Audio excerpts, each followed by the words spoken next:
All right. Good morning, everybody. So just wanted to give a quick shout out here. We have a special guest here, John Wang. He's actually part of Big Asian Energy. He has a new book coming out. I believe it's going to be launched in May or so.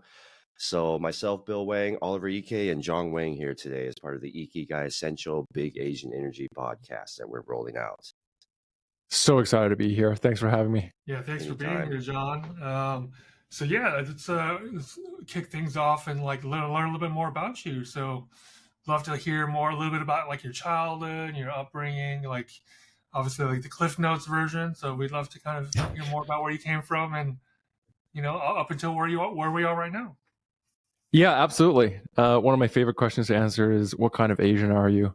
And I've got a story around that one later on. Because I remember one time I was at a dinner, my first answer that came up is not a very good one. That was I think that's my answer to everybody. You don't play the piano, basically, right? I don't play the piano. I don't play the violin. I did at one point.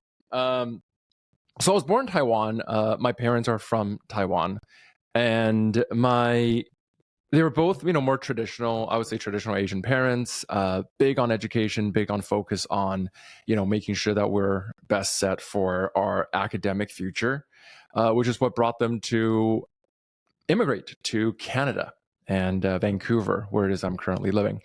I've lived around a bunch of different places from, Montreal to different cities. And at the end of the day, I feel most connected to Vancouver because I think it's such a good representation of like the East and the West.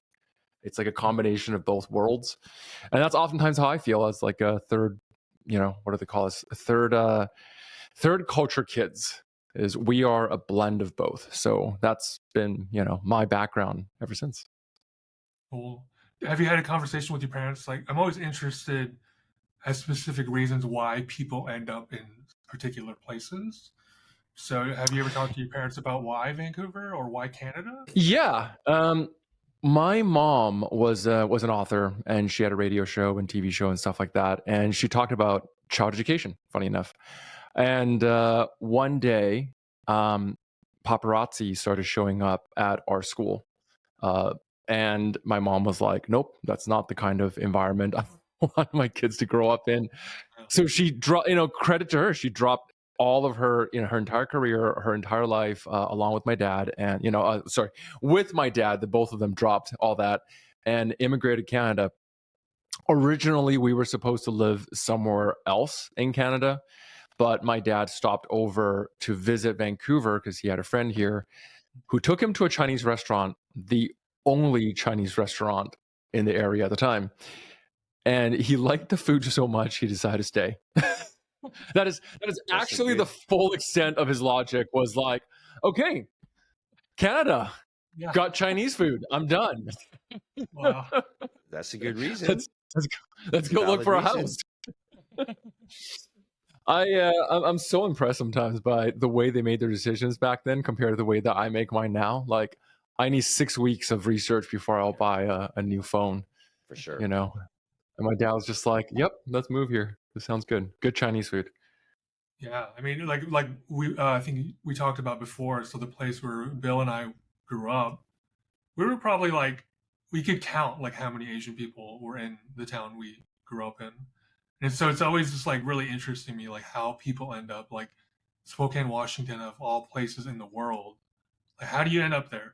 So that's really interesting. Like your mom is a celebrity of some sort, and that's crazy that she gave it all up to come here. Yeah, and I mean I heard stories about my mom, and like it's interesting, like because I didn't grow up speaking the language, so I'm Japanese American. Didn't grow up, couldn't speak any Japanese. Didn't understood a little bit. So I didn't really understand my family background or like my parents or like kind of like what the specifics of why they came here and all that. So like and then when you learn the language, you start talking to your grandparents and your uncles and aunts, and you kind of fill in the blanks of this kind of pastiche of the history that you knew very little about. So just like getting information from like my grandparents about my mom, and apparently there was like a doctor that was like wanting to marry her, and like and it just I wouldn't be here today if she had made that choice. So it's just like really interesting, kind of thinking about like history and like all the different things that had to fall into place perfectly for us to be, of the three of us to be here now. I love that. You know, I run these Asian groups. Basically, it's called Rise Collective, and we essentially run different exercises and we do journaling. We talk about our life. It started as a men's group. It started as a place just where people can share what they're going through and co-support and talk about what our experiences are. And one of the exercises we do is called a father share, where we go and interview our father or our mother or mother share and talk to them extensively about their history. My dad is in his 80s now. He's seen some life. He's gone through some stuff. And I recently took him to a dim sum restaurant and actually just sat him down being like, can you tell me your childhood history? And I was blown away by how much I didn't know and how complex his life was. And it was the first time I actually got to see, like, I've always knew that my dad is a human being, obviously, but you never really get to see the layers of our parents' lives until you really sit them down and hear their narration of their own life as people. It was mind-blowing to me. Definitely. I wish I had that opportunity. So Oliver and I have been talking about this for a while. My dad actually passed away about a year ago, May of last year. Oh, sorry to hear that. Oh, thank you, sir. And throughout my whole life, I never really had that close relationship with my dad. He's kind of the old school Chinese. He never really told me a lot of things. There's a lot of things I wanted to know about him and understand about his life, but I never had that opportunity. But I definitely want to do that with my mom. She's still around. She's still in good health, but I do want to sit down and just interview her and just get a better understanding, because I sometimes wonder, like, of all places, we end up in Spokane, Washington. Our path is a little bit different. When they left Taiwan, they actually immigrated to South America first. My sister was born in Bolivia. They spent some time out there. My aunt and uncle joined them as well. So all my cousins grew up there and went to school, so they all could speak Spanish. But it's just interesting how, you get from Asia to South America, then to the US, and then now our generation's growing up here. It's just a wild story, I guess. Wow. And that's one thing I always miss, is just having those deep conversations with my parents. I've always felt like, I've never been able to open up to them, but I guess it's never too late to do that. And I still have that opportunity with my mother sooner or later. It's tough though. And I do want to say that I think that our parents are not always open books. And I think culturally speaking, this is not the first time I've heard, in myself, my own stories and stories of my friends, that like, it's not always easy to see our parents open up, because they also have to carry the burden of being parents. Absolutely. And we just don't have a culture of like, let's talk about our feelings openly in the family, Absolutely. Yeah. Absolutely. And I think that's why Oliver and I got along so well in high school. Like you said, we were one of the handful of Asian Americans in our high school, in our city. So obviously, we kind of just clicked because of our backgrounds, similar upbringing and whatnot. And, fast forward 30 plus years later, we're still friends. We're still keeping in touch, which is amazing. That is amazing. I don't think many people have kind of that kind of truly lifelong friendships. Like, I think that's a gift, because you can't exactly go back and make new high school friends, For sure. For sure.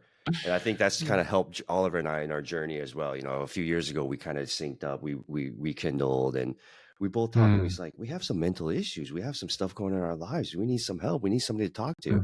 And growing up, we never had that opportunity. It was always kind of like, hey, mom, dad, something's wrong with me. They're like, okay, just go to sleep, wake up the next day, you'll be fine. Just get over it. But Oliver and I, we've kind of learned that, hey, it's okay to speak out. It's okay not to be okay. It's okay to go seek help when needed. And that's why we kind of launched Ikigai Essentials and just started talking about life. And it's helped us dramatically. But I mean, a lot of it is also just like the cultural thing. So a lot of what we focus on is like the culture of talking about feelings and how do you express like care for another. It's very different. So have you seen Everything Everywhere All at Once, the movie? One of my favorite movies. So one of my favorite parts of that movie is you're getting fat. I'm worried about what you're eating. right? And that's something the mother says to the daughter. So the mother is, she's, from, I'm not sure her background, but she's either from China or Hong Kong or Taiwan. And her daughter was born in America, right? So that cultural divide where you don't tell people in America, I'm assuming it's the same in Canada, you don't tell people they're getting fat. This is not something that you do. But in Asian culture, that's how you show you care about them.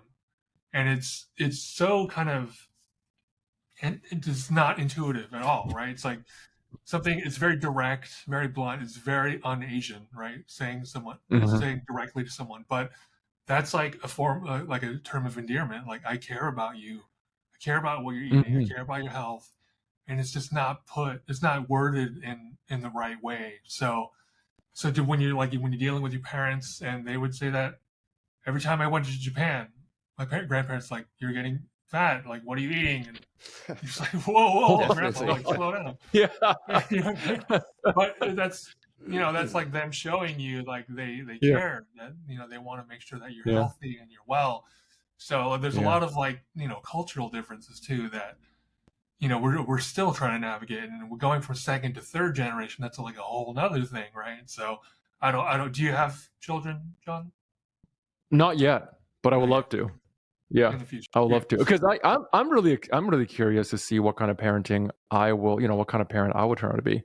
You have no idea how many, because I talk about parenting and generational patterns quite a bit. And so I get to interview and I talk to a lot of, I would say, first and second generation Asian American parents. And there's generally three different types of parenting. There's, what we call tiger parenting, which is authoritarian parenting. There's jellyfish parenting, which my parents would have called white people parenting, which is much more permissive and lax. And then there's the third type, which is called dolphin parenting. And it's kind of like seen as like the Goldilocks way. Like, this is how you have discipline, but also, show love. And I grew up very much in that I would say more tiger parenting. I was surprised by how many parents didn't realize they were tiger parents, because growing up, they were always taught that to scold is a showing of love. That it's like, well, I'm not hitting my child, so therefore I can't be a tiger parent. But I want them to grow, so I point out all the ways that they're flawed, and I don't understand why they're so sad all the time. Like, well, maybe they're related. I don't know. I mean, that's kind of the one things that, I mean, just being a parent now, and then kind of thinking about when I was a kid and growing up. I mean, really, when we've talked about this before, Bill and I, is that, all you can really do is really see, the only personal experience you have is your own childhood, right? I mean, that's, you can pick apart, across the street, your neighbors and all those things, but to a certain extent, you can't get into like the weeds of actually the ins and outs of like what a day in the life of these people looks like. The only firsthand experience you have is your own. So, I mean, we talk about this quite a bit, is, the child that you had, like what was good about it and what could have been better. And then how do we instill those things in a productive way to our own children, but at the same time, understanding that things are different, that things have changed, where the children grow up with a screen in their face, basically. So, to completely limit things or take things away completely, it's just not, I don't know how reasonable it is right now. Like, I think social media it can be very harmful, especially for younger kids. But that's kind of like the world we're living in, right? Most people get the information or like how to do things through YouTube or TikTok. And that's just like, it's like, like consumption, like information consumption. So like for us, when we talk about parenting, it's like, okay, what did my parents do well? And what could they have done better? And then instilling those things, but you still make mistakes. I've made plenty of mistakes. So, I mean, and then, hopefully you can have a conversation with your kids and be okay in terms of like your own pride, saying, you know what, I've made mistakes. I'm human. It takes a long time to realize your parents are human growing up. I'm assuming everyone's kind of been through that, where you kind of forget that they're not just parents, they're also people. Yeah. Definitely. Yeah. I like the model that if we take away, because exactly what you say, right? So many of us who are Asian grew up with a certain type of parenting, and we look back now and being like, okay, well, now I have this experience, or I have this pattern, or whatever it is. And my general view is that there's no, like, except for the very egregious cases, like the extreme cases, there's no real mistakes. We're all learning. Your parents, I look at the way my parents parented my older sibling, and they were a lot stricter with her. They had higher focuses, discipline, as is the case. I was the second one. They were focused much more on my empathy at that point. And they were different people at different stages. And there can never be such a thing as a perfect parent who doesn't make mistakes, because to be a perfect parent, you stop having a relationship with somebody. Imagine trying to have a relationship with a perfect person. They're not real. You can't see their vulnerability. You can't see their moments of weakness. You can't see their moments of growth or the love underneath, because they're so polished. So I think both things, right? Like for us, as in the work that we're talking about in Ikigai Essentials, I love, by the way, this whole concept and all the topics, diving into mental health is so important. Healing has to be there. And I think at a certain point of the healing is also acknowledging why our parents went through what they went through and did what they did. Because for me, at least, it's all about ending the generational cycles that we keep passing on, right? Like they learned how to criticize as a show of love, or to use achievement as a form of love, or to even just use food as a form of love. And that's the only way they communicate, because that's the way that their parents communicated. And that's the way their grandparents communicated. And that's the way their great-grandparents communicated. We now have a chance to make it different, but we will make our own versions of those mistakes. Totally agree. Oliver and I just talked about this a couple of weeks ago, is, no disrespect to my parents or anything like that, but my goal in life is to be a better parent than them. And my goal in life also is to have my kids to be a better parent than me and my wife. Again, no disrespect to anybody, is they were in different circumstances, different situations back then, but those are all things that, for me growing up, I was kind of angry at my parents sometimes. I was like, why are you guys working so much? And they never take me out to go to basketball, the baseball games, whatever I enjoyed and all that. I was a little angry, but then, started understanding there's different circumstances, different sacrifices they're making just for my sister and I. Nothing wrong with it, but the next generation hopefully will learn from that and will improve upon that. And that's kind of my goal and mantra in life, being a parent and as I get older. I think that's the best goal any child can really have, I think, or any parent can have with their children is, are you doing the work? Yeah. Are you doing your own inner work? Are you healing on yourself? Because that's really what it is, right? Like they did studies on how children's mirror neurons fire when they're around parents. And I remember I was at I can't remember if it was Esther Perel. I think it was an Esther Perel event. And she was talking about the studies that they did mapping out how children learn emotional regulation. And it's not based on what you teach your child. Your child just sees how you deal with it and they feel what you're feeling. So like if you get a bill and your anxiety goes up, they immediately associate that. They're like, okay, when it comes to money, I should be anxious and prepare to fight and prepare to in scarcity and get tensed up and get like their whole system is training itself before you even said a word. So the greatest work I think parents can do is work on yourselves, right? Work on ourselves. It's tough. It's a challenge. It's Every day's tough. a challenge. Nothing's easy, but that's a great point, John. I love that. Oh man.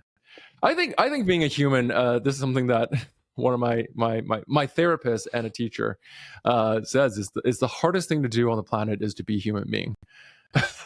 Like, yeah. I'm a little biased, but I agree. I agree with you. I agree with your therapist. That is we have 3 votes here. True. Can we acknowledge that? Can we rubber stamp it? Yeah, definitely. Yeah, definitely. I mean, and speaking of which, I mean, it's not lost on me, I think, how rare this conversation is. Like three people of Asian descent, second generation Asian descent,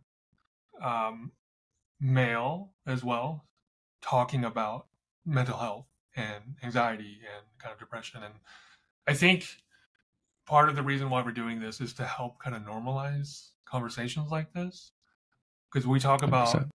when we talk about health, we always think about physical health, eating well, Mm-hmm. exercising, those things. But mental health is health. It's a part of it. So I don't think, even though I think we're all comfortable having this conversation, there's many more people who are not ready to kind of have these kinds of conversations. So yeah, it's not lost on me how important it is that the three of us are here talking about these things. And so I'm curious to hear more, about Big Asian Energy. Great name, by the way. I mean, Thanks. you have. I mean, the first when actually met you today, for people who are listening, just right before we started recording, and you definitely exude energy. I'm wondering, there's something to be said about kind of like fake it till you make it, right? You kind of you wear the suit for the job that you want, not the job you have, kind of thing. So I'm kind of curious, kind of Yeah. about you as a person. Did you always kind of have like this like really good energy that you can kind of bring into different situations, or is it kind of more of like a learned experience, kind of with the work you've done, the research that you've done, or is it a little bit of both? I'm just kind of curious about kind of what's brought you to where we are, and we'll talk a little bit more about it because I think the energy you bring into a room, I think, is really, really important. So I'd love to hear more about that. Yeah. Great question and a really fun one to answer. I think that this was learned. to simplify the answer, it's learned. I was a really socially awkward kid. And when I'm saying socially awkward, I didn't mean just that I was quiet or shy. For me, I was socially awkward because I didn't know how to be around other people. And I was always taught in some ways that there's a right way to be. I don't know if you've ever had this experience, like you'd go out with your family and, afterwards you kind of get a little bit of a report card on how you acted with your family friends. Like, did you pour tea the right way? Who ate? Yeah. I'm raising my Right? hand. Like, That's me. in the back of your mind, you're like, okay, like, somebody offered me food. Like, am I allowed to say and accept it? Or did I just do something wrong? And I think that combined with the fact that, kind of similar to you guys, was that, when I first came to Canada, I was one of two non-white kids in my first school that I went to. So I had to very quickly learn how to now be around the white kids who were completely different. Because you're around the Asian kids and you very quickly learn that Asian kids have two styles. There's like who you are when you're in front of your parents and adults, and then like who you are when you're in front of your peers, and like two completely different identities and energies. Absolutely. And then now you got white kids in the room and white adults. So now you have four identities now you had to balance between. And so I was socially awkward because I just didn't know how to be me. And I remember I was in school and I would bounce from like social group, like cliques, like, the white kids and then like the Asian kids. And then like, back then we called them like fresh off the boat, like fobby Asian kids who were just landed. And then like the Asian American kids who were like running for student council. So like I would run between each of those four groups, but I couldn't stay long. I would literally stay around for like 5 minutes, say hi and like chill for a little bit. And then I'd run to the next group because I was so afraid of them knowing who I was and how awkward I was. So I spent most of my, I would say, teens and later on 20s obsessed with how do I better perform in front of all those groups. And like that was my chameleon pattern, so to speak, right? I was trying to learn like, how can I be that guy around the Asian kids, around the white kids, right? Around like the studious Asian kids and around like the smoker Asian kids who are by the smoke kit. Yeah. And then like all those different things, like those were all learned. So fake it till you make it was basically my mantra, because to me, faking it wasn't just about faking confidence. It was faking white people confidence, which looks different than Asian people confidence. And then I realized all of that just taught me how to dislike my real self more. And I think that was where things shifted because there was fake it till you make it, which I did. I read a bunch of books, like all those, like How to Win Friends, Influence People, Tony Robbins, all that kind of stuff. Even like the dating and seduction stuff that, it's just a lot of toxicity there. Oh boy. I learned all these different ways of acting until one day I was just like, I have learned that every way except being me was okay. And that was where I was like, okay, the energy has to shift. So to me now, I think Big Asian Energy really is about how do we ground ourselves deeper in our authentic selves? And there has to be a kind of unapologetic nature, which is why the whole book's like, this is an unapologetic guide, is like who you are in your imperfections is fine. If you're sad, we're talking about mental health. If you're sad, that's fine. Be sad. If you're shy and quiet, be quiet. It doesn't take away from your power to be those things. Yep. And so these days, when you're seeing me now, this is after my second cup of coffee. I'm going to be a little bouncy. But, stick around with me for a day. You're going to see times where I'm tired. You're going to see times where I'm, meditative and reflective. I don't know. It's all the versions, and they're all me, and they're all Big Asian Energy because I'm Asian. I love it. I love it. It's funny because I listened to your story and your background. I appreciate for sharing that, John. But I'm kind of the opposite, right? I feel like I grew up trying to learn how to act around Asians, around Chinese people. Maybe because we were so used to being surrounded by whites, Americans, where we grew up. But I had no problem hanging out with them. I had no problem fitting in with them. But come the weekend, come Chinese school, Chinese church, different parties we had to go to, I didn't know how to act.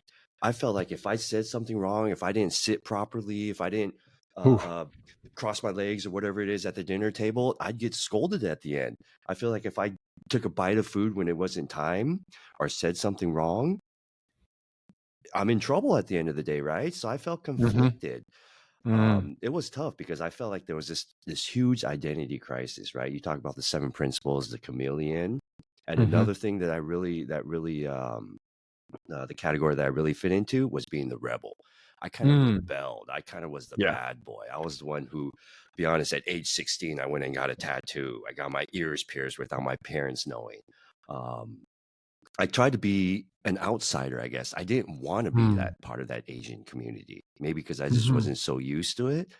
But now that I look back, it was just, it was kind of a shame. It was kind of sad because it just caused a lot of conflict in my life growing up, and I never knew how to navigate and deal with that. Yeah, I can relate to the story. I didn't adopt the rebel archetype. I went the opposite way. I just tried to fit in more. But I could so relate to that story of constantly feeling like there was this invisible grading system. Did you eat the first bite? Did you eat the last bite? Like so many invisible rules. Why do we have so many invisible rules, especially around eating, right? And I think if you're Korean, then it's also like you have to drink a certain way and like how much you're supposed to drink and the direction you point. If you eat all the food, it's rude, or it's it means you didn't make enough. So it's actually the host feels bad when you eat all the food in Korea, which is insane, right? It's like there's all these unwritten rules, and it varies from each region. Asia's not a monolith, right? Every geographic location is a little bit different. So yeah, totally. But there's always rules. They're always different, but there's usually rules because we're collectivist, right? So like that collectivist culture is so defined by how you act is a reflection on your family. And I think that's the freedom that I remember being envious of the white kids, is that like you got to be you.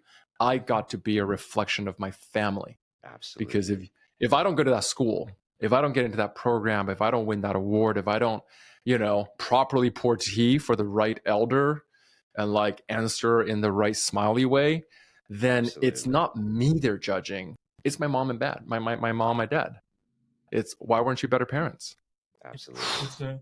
It's Wang. It's not John, right? It's Wang. No, that's right. Yeah, it's the Wangs. Entire Wang heritage, right? It runs deep. Your last name, right? And you're representing your entire lineage basically in every social setting. Whereas here, I'm just Oliver. Like it doesn't matter. Like If I do something good, I do something bad. It's all over. It's nothing to do with my family, right? People Mm-hmm. rarely know what my last name even is, right? And it's switched, right? So yeah, there's all these kinds of rules, like growing up and like tiptoeing around different things, and still, and then we visited Japan usually in the summers, and so there's not like you're completely cut off from Mm-hmm. from your heritage, right? You still need to kind of dip your toes back in over Mm-hmm. summer, and then when you're growing up and you don't quite know who you are or where you fit in, right? And that's a huge thing for, I think, probably a lot of Asian Americans. Maybe a little different from you. I'm assuming you grew up speaking the language, but if there's like for me, there's a disconnect, right? I still have a little bit of an accent. If I speak short sentences, usually it's fine, but if I'm speaking longer sentences, it's clear that something's not quite perfect, right? So growing up, I lived in Japan for a little bit, but you don't feel like you quite fit in because you don't speak the language perfectly. But then growing Oh up yeah. here, you don't quite look like the people in your neighborhood, so you don't quite feel like you fit in there either. And it's for me, it was like, okay, where do I fit in? If I don't fit in Mm. with my parents' background and family, if I don't fit in where I was born, where do I go? So there was a lot. I think there was a lot of that, and I think a lot of people kind of feel that, like having to navigate. Okay, like, and then you kind of dip your toes into different social circles. Okay, maybe I should take up cigarettes, and hang out with these guys, or Yeah. learn how to play Yeah. guitar and like hang out with these people. And so I think like a lot of it is just like acceptance, like Mm. who's gonna accept me, and maybe even like how do I I think there's a little bit, if you're not confident in who you are, and I think that's really important. What you're saying is like being comfortable with who you are, and I Mm-hmm. I don't think that's an easy thing, to be honest with you, especially for younger people growing up when you're influenced by Mm-hmm. strangers. If you watch a Absolutely. TikTok video, this person has 300 million views, but their ideas are a complete contrast with what you believe in, then it's confusing. Hmm. Mm-hmm. Mm-hmm. Yeah, absolutely. The identity question was huge for me. And I think a lot of us, I don't know any Asian American who doesn't at some point explore that, right? Because we look a certain way. But like it's the same thing. When I go back to Taiwan, like I immediately stand out. I am a foreigner. They know and recognize it. They're like, you walk differently. I'm like, Same, what? same. I'm speaking Chinese to them. They're speaking English back to me. I'm like, I can speak the Yeah. language. And Yeah, they're like trying to be same, nice to you and being like, my English is better than your Chinese. At same. least for I, me. I'm I, I like, feel you. Yep. like, thank you for trying, but like, we're just gonna move on. Agreed. Especially in Taiwan, I don't know if you ever get that. Like, there's a way that customer service can look like in Taiwan, where like it feels almost like they're talking to little kids. The way that they speak in customer service, like they're just like so sweet. It's almost a little too sweet. And I always feel like, am I like a 5-year-old right now? Like, Just but experienced that last I year. never Yeah. felt like I still don't, right? I go back and I hang out with my Taiwanese friends and I'm like, I don't know your music. I don't know your food. I thought that bubble tea is super Asian until I went to China and found that people don't drink bubble tea there. I'm like, what? Bubble tea is the most Asian thing I have. Tell me about it. How do you not have bubble tea? They're like, we drink real tea. Like we have like 5,000 years of culture around real tea. Sit down. Stop putting that garbage into your body. I'm like, damn it. I just want some taro. Taro? I don't even know. Oh, I love it. I love it. I love it. That's one thing that I remember I talked to you probably a couple weeks ago, John, and we met, and my eyes were just opened up, right? Like you talked about your background, you talked about what inspired you and all that.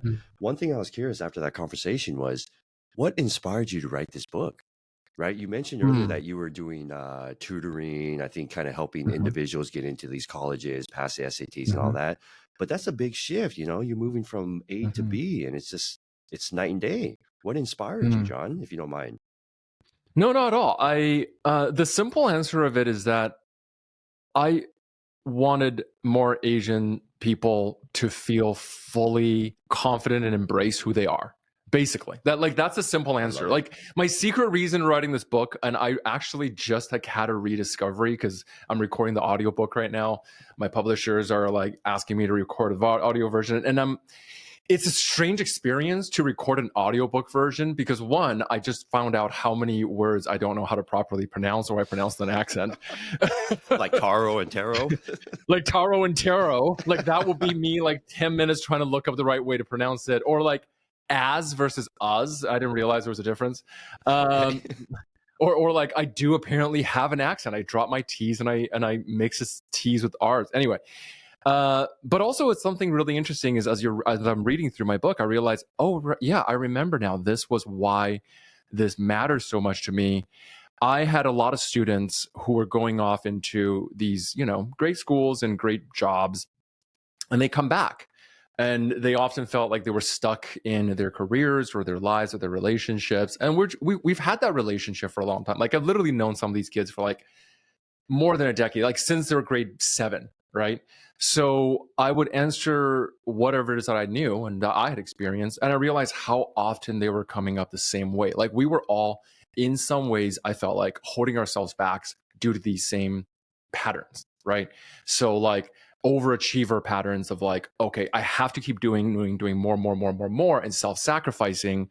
And if somebody gives me acknowledgement, it's okay. But if I give myself acknowledgement, it's not okay. So their careers will be affected.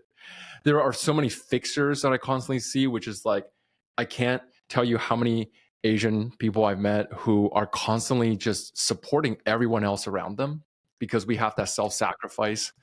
Raise my hand again. Right? Yeah. and that as a result, now we're spreading that as an expectation. And now they're like the office dumpster, which is like the one that everyone gives their work to. And man, I just got tired of it. I'm like, no, man, like I love it. We're freaking amazing people. I don't know what your policy on swearing is. I'm going to try to PG-13 this. You can say whatever you want. Okay. Because I'm like, fucking, we're amazing. Why are we not speaking up for ourselves and showing that swagger? Why do we still get seen as the model minority who is like quiet and diligent in the background? And then I realized that was my story. And that story I shared earlier, like I was always still holding myself back. There was always this belief that I had that I needed to be better or different or more to finally be seen in the totality of who I was. So that was my journey. And yeah, so how did the book come through was I was teaching a class on communication. And as I usually do, I share about what I'm going through. This is like 2016. And I'm in class, I'm talking to these super bright, high achieving, overperforming kids who are all stressed to hell. And I'm talking about, the funny thing is, Ikigai.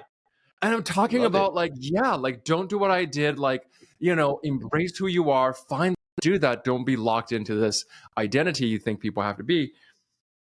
And one of my students, so lovely of her, without any disrespect, raised her hand and in a very soft voice was like, but John, aren't you still teaching us to do that now? And I'm like, oh shit, I'm in a class She called you out. Right? Application essays to top universities and being like, hide your Asian identity parts. Don't talk about the fact that you were in anime club. They don't want to see another math kid in anime club, right? And I'm like, okay, why doesn't this exist? And I think that was where it is. Why are we not talking? I'm experiencing it. You're experiencing it. So many people around us. We know we're doing the work. Why are we not talking about it? And I'm a big believer that if you don't see somebody else doing it, that means that it's your time to pick up your pen. So I picked up my pen. That was it. Appreciate the honesty and transparency, John. That means a lot. Like, I wish I met you in 2016. I wish I was at that seminar because I would have changed my life because, I think I mentioned to you, I got laid off from work about 2 years ago. And when that happened, I was frustrated. I was pissed. I was stressed. But after I slept on it, the next day or 2 days later, I honestly felt like a rock got lifted off my shoulder. I was getting burned out. I was always the one where, hey, if nobody can do it, just contact Bill, just ping Bill, just Slack Bill, just email Bill. He'll take care of it. Even when I'm on PTO on vacation, they would reach out to me. But I got to a point where I just felt like, what am I doing? You know, I'll use some swear words too. Why am I doing all this shit, man? Like, I'm only a human being. I'm only capable of so many things in so many hours. I have a family to take care of. Why am I busting my ass off doing all of this, right? So I told myself after I calmed down, after I slept on it, that my next move will be something that I'm more passionate about. I get it. I need to earn money. I need to, I have mouths to feed. I have a family to support, but I need something that I'm passionate about. And that was not cutting it. The grind, it was a good salary. Don't get me wrong. I had good benefits and all that, but just too much stress, too much burnout. And I felt like people were just taking advantage of me. So like I said, I just wish I met you 10 years ago, John. That would have changed my life dramatically, man. Seriously. I think we would have learned a lot from each other. For sure. I could really relate to that. It's the belief that we are supposed to burn out. For sure. And that there's this dichotomy that at least I was taught. It's almost like unspoken dichotomy that you're either overachieving or you're nothing. For sure. Like there was never a good enough. There was never this like, yeah. And that wasn't external. That was also internal. At least for me, I you know, I'm hanging out with my wife who, you know, funny enough, she's a cosplayer and, you know, she has this hobby of dress, you know, like creating costumes and she loves it. And she's like, what's your hobby? You know, early on I'm dating and I'm like, what do you mean? Like, what's a hobby? I'm an entrepreneur. My hobby is work. Isn't that what you're supposed to do? Well, what do you do after work? What do you mean after work? Work? Sleep? There's no, like sleep is so that I can wake up and do more work. You go on vacation, yeah, you got to recharge, do more work. Like everything was just, how do I do more work? How do I better support those around me? How do I sacrifice more? And like, where did we learn that? Yeah. And it's sad, like you mentioned. Go ahead, Oliver. I mean, if overachieving is the baseline, then you can never, you'll never be able to do it. You'll never be able to do enough, right? Definitely. So it's not. I don't think it's overachieving. I think in other people's eyes, you're doing, maybe you're overachieving, but for you, that's the work you should be doing, right? In your mind. So it's impossible. And it's not enough. Race, right? Exactly. So you're not even, in your eyes, you're not even overachieving. You're just doing what you think you need to be doing, even though you're completely burning yourself out. But I would love to hear your thoughts on something that I think you'll have valuable insight on. So one of the most important things I think in terms of kind of like being our true authentic selves is audacity, and that's like one of my favorite words. Yeah, love that word. And then when we look, so like I'm a musician, kind of in my free time, and I think it applies to arts for the most part, where like you look at, you know, this is going to be my get off my lawn moment, but like when you're looking at new like musical artists, right? Yeah. I'm just like not impressed at all, like with like the quality of music that's coming out. But you know, I can't remember. I would love to quote, you know, attribute this quote to the right person, but I can't remember exactly who said it. But basically, someone I think in the music industry said that audacity almost always trumps creativity and talent. Meaning, the people that are able to achieve this level of success, it's not a talent thing. It's that they actually have the audacity to do it, to go out and do it. And that's why they were able to kind of, you know, be on, you know, the Billboard Top 40 or whatever. It's not a question about having the talent. There are plenty of people that are in their basements with more talent than, you know, the newest artist right now who's making millions of dollars and sold out concerts all over the place. And I think that can apply to a lot of different things, like having the actual audacity to do the thing that you are more than capable of doing. So I think that maybe relates to kind of what you're talking about a little bit here. So I'd love to hear, because that's a tricky thing, I think, to kind of overcome that, especially for Asian people and second generation Asian people, where it's all about fitting in. And you know, it's the group mentality. You don't want to stick out. You want to be a part of the group. So how do you I guess, like, how do you navigate that in terms of like the people you work with and kind of from your own experiences?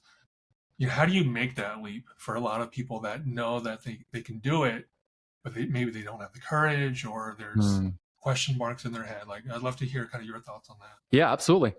Audacity is such a great word for this because by definition, audacity isn't just courage, right? There's a deeper layer to it. There's almost like a breaking of the rules. Like, how dare you do it? there's that kind of energy attached to it.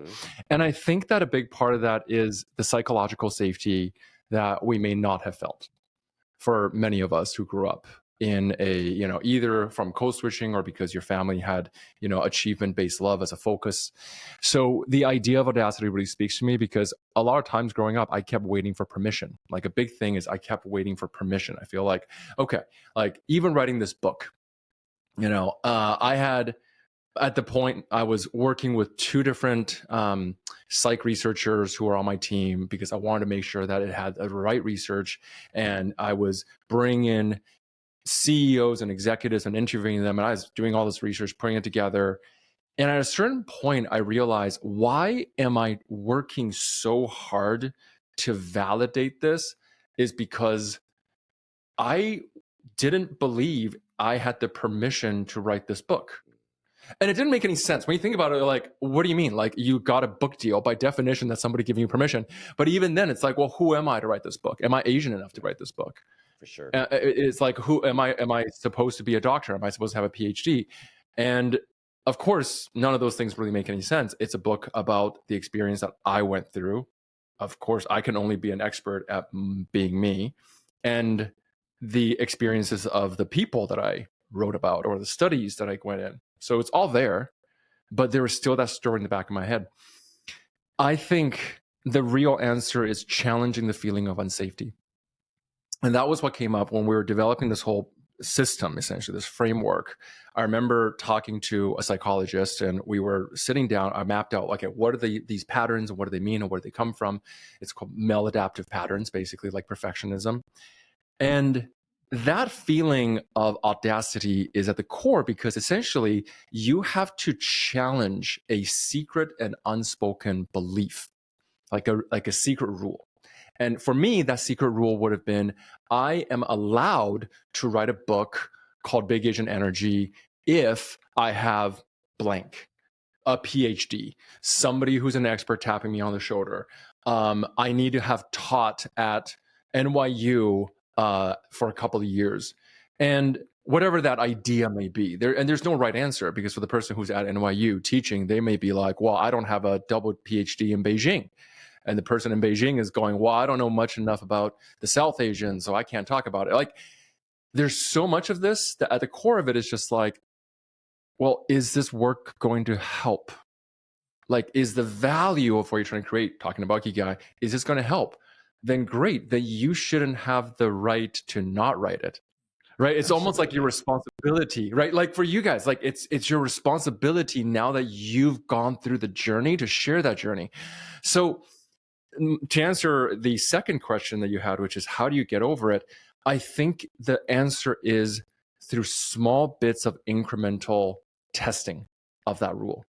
So, I talk about there's like the 4 A's structure, which is the first thing is acknowledging and awareness. So like, we are aware, okay, I currently believe I am not supposed to be here to talk on stage about this topic, let's say.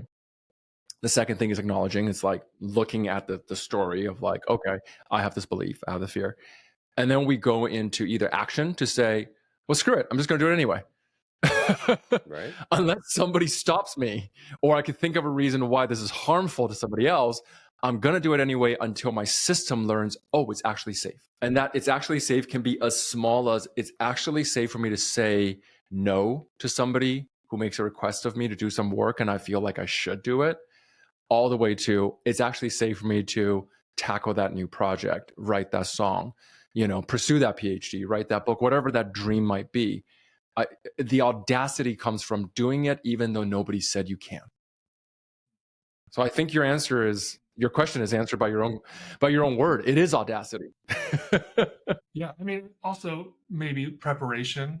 I think preparation can solve a lot of anxiety for people, because ultimately Absolutely. when you're talking about and that's a really interesting point that you mentioned, like who am I to write this book, like who's going to listen to me, and all those kinds of doubts that you may have. And you could go down to the further you go down the rabbit hole, the less likely you're going to actually be able to write the book. But at the end of the day, if it's a good book, then none of that matters, right? Absolutely. If the Yeah. album is amazing, if the song is amazing, all those questions go away. Like, who is this guy? Who does he think he is? Oh, this is a really good song. Or this book has a lot of really interesting things. So if you can if you're able to overcome that doubt, and you have a really good product, or you have really good ideas and you're able to articulate them well, then I think maybe that's like the second step, where that immediately validates you as being qualified to do the thing. If the product, Well, or if the end value yeah. is If good. the quality speaks for itself, absolutely. The other layer that I add to that, even Oliver, is who am I allowing to judge my work as being a qualifier? And I think that's a big question, because that's still an external validation, right? That's still an external locus of control. Somebody else will then grade me to decide if I am qualified retroactively. And my level of audacity that I would even challenge them to take on, and it's up to your comfort levels, is why not go as far as to say that you are the arbitrator of deciding whether you're good enough? As in, well, who is good enough? Well, do you like it? Do you believe in this song that you're writing? Do you believe in this work? Okay, you have 15 people on Instagram who liked your post, and in your mind, you're like, I'm a failure because that guy over there has 3 million. And I only have 200. But I'm like, imagine 200 people in a room. Imagine like you're playing a song at a gig in a bar, and 200 people showed up. Like, who are we then to say that my work isn't as good enough as Katy Perry or Lady Gaga, who has 20 million? Like, did it change something for me? And I think that's where the basis should start from, is I get to decide Agreed. whether or not I like it. And is it true to me? That's it. That's great. That's beautiful. That's the level of audacity I prefer. I love it. I'm channeling some of Bill's rebel energy there. All right. So we're actually kind of running up until the hour. I'm sure you're kind of busy with a lot of things. So before we kind of wind things down, are there any other things you wanted to talk about in terms of your website or your book, or anything else that you wanted to kind of close on, kind of before we close out? Yeah. Right now, until the book comes out May 27th, we are doing free giveaways for anyone who does a pre-order, because I just think that the sooner we get that information out there, the better. And my publishers are allowing me to do free giveaways right now. So right now we have things like an assertiveness guide that helps people speak more assertively and more confidently. We have like the 7 patterns guide that identifies in which ways we might be holding ourselves back unconsciously. Because I'm a big believer that a lot of the reason why we're not successful is because we hold ourselves back. We have self-sabotaging patterns, or at least that was my experience, and we don't really realize it. And they existed to help protect us. So we have a guide on that. We have a guide on communication and how to be a more confident communicator. So until then, you can check it out at bigasianenergy.com, or go to Amazon or wherever it is you get books and type in Big Asian Energy. I'm glad you mentioned the free stuff, because I'm Chinese Asian. I love free stuff, so I'll pre-order just because of that. No, I'm just kidding. But no, I was actually going to hit that pre-order button because I definitely want to get my hands on that book. Thank you so much. Excited for it. Audiobook is going to be available at some point down in the future, correct? Yeah, audiobook should be out by the time that the book comes out. I don't know what the pre-orders are, and I'm really excited. Personally, I'm really excited for it. Just been having a blast recording. And again, it's going to sound like this, as with maybe a few more as's. And I'll make sure your pronunciation's right on everything that you say. Please, right? Otherwise, text me if you catch any mispronunciations, because there's definitely going to be a couple in there. No, but super excited, super good stuff. Really appreciate the time, John. Like Oliver said, Big Asian Energy. It's just a great name, man. I love it. Yeah, thank you. That's what I'm here. That's what I'm here to believe in. I'm like, I just want to see Asian people step into the big Asian energy. Unapologetic audacity. Go out there and change the world. We love it. I wish I met you earlier, John, but I'm glad we're connected now. Yeah, many lifetimes ago. Yep, absolutely. All right, thanks so much, John. It's been an absolute pleasure. All right, Thanks so much for take care. having me again. Likewise. Thank you. Appreciate it, everybody.